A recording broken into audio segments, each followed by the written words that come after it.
negotiations, what prevents the parties from reaching agreements that are mutually satisfactory is the fact that negotiations start on the basis of a resource deficit. When there is a shortage of resources, when the pie to be shared is fixed, whatever solution is considered, there will always be at least one party that does not get what he or she wants.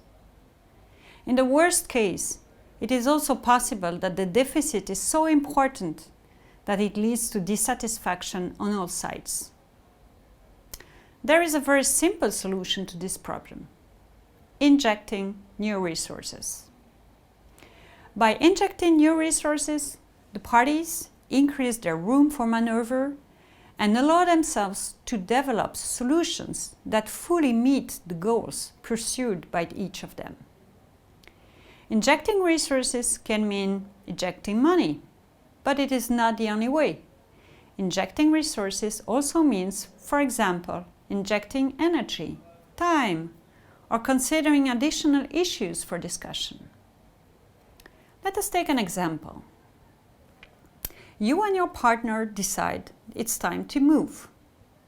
You have visited several houses. 2 of them have retained your attention.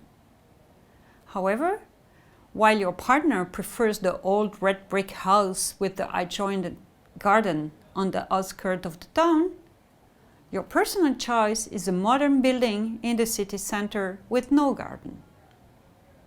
You can argue for a long time about which of these 2 houses is best.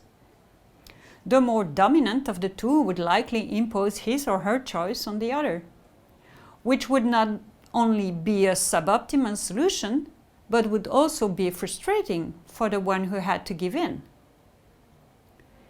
Rather than deciding between these 2 houses, you could use the pie expanding strategy by, for example, injecting time and energy into looking for another property that better matches your mutual expectations.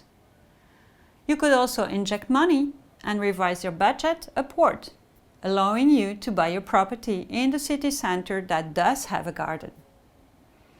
Or you could increase the pie by considering other issues of discussions, in which case you might opt for the purchase of the brick house so dear to your spouse's heart on the express condition that he or she appoints you to do the renovations, which would allow you to fulfill your need for modernity.